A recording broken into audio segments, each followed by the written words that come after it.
இடம்பொருள் நேயர்களுக்கு வணக்கம். ஸோ இன்றைக்கி வந்து பார்த்திங்க அப்படின்னா மகாநதி சீரியலில் இப்போ 3 விஷயங்கள் ஓடிட்டுருக்கு. ஒரு பக்கம் வந்து பார்த்திங்க அப்படின்னா ஒருவேளை இந்த ஒரு வருஷத்துக்கு பிறகு நான் உங்களுக்கு விவாகரத்து கொடுக்கலன்னா என்ன செய்வீங்க அப்படின்னு சொல்லிட்டு காவேரி லைட்டாக விஜயை கேட்டு விஜய்க்கே ஒரு பயத்தை உண்டு பண்ணிட்டாங்க.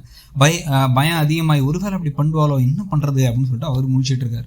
இன்னொரு பக்கம் அன்பரசு எப்படியாச்சும் இந்த சொத்தை மொத்தமாக விஜய் பேருக்கு போடக்கூடாது, அதில் ஏதாச்சும் ஒரு தில்லாலங்கடி வேலையை பார்த்துடணும். ஏன்னா அவங்க ஒரு மனைவியும் இன்னும் விஜய்க்கு தான் சப்போர்ட் பண்ணுறாங்கிறதுனால இவர் வேறு ஏதாச்சும் ஒரு கிரிமினல் வேலையை பார்க்கணும்னு ரெடியாக இருக்கார்.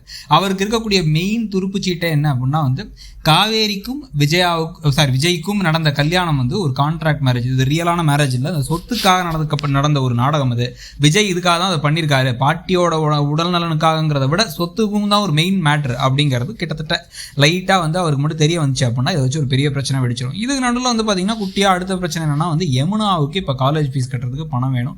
இந்த பணத்தை இப்போ உடனடியாக இப்போ சாரதாவே என்ன பண்ணலாம், அவங்க பொண்ணை கூப்பிட்டு காவேரியை கூப்பிட்டு, காவேரி நீ ஓடி போனலாம் சரிம்மா, ஒரு 1 லட்ச ரூபா காசை மட்டும் கொடுத்துருமா, ஒரு 50,000 மட்டுமாச்சு கொடுமா, தங்கச்சிக்கு ஃபீஸ் கட்டணும், ஸ்கூல் ஃபீஸ் காலேஜ் ஃபீஸ் கட்டணும், நீ ஏன் எடுத்து போனால் எதுக்கு எடுத்து போனாலும் தெரியல, நீ ஏதாவது காலேஜாக கஷ்டப்பட்ட, சரி 33 லட்சத்தை தூக்கிட்டு ஓடிட்ட, அதில் 15 லட்சத்தை நம்ம நர்மதாவுடைய உடல் நலனுக்காக கொடுத்த, சரி மிச்ச காசையாச்சும் முழுசா நீ வச்சுக்கோ, இதை மட்டுமாச்சும் கூட நான் கஷ்டப்படுறோம் அப்படிங்கிற போது சொல்லும்போது என்ன செய்ய போகிறாங்க, அப்படி சொல்லுவாங்களா? சொன்னால் இவங்க என்ன செய்ய போகிறாங்க, காவேரி திருப்பி போய் விஜய்கிட்ட பணம் வேணும்னு நிற்க போகிறாங்களா, இல்லை வேலைக்கு போகணும், வேலைக்கு போனால் தான் இந்த காசு கொடுக்க முடியும் அப்படிங்கிற நிலைமை இருக்காது.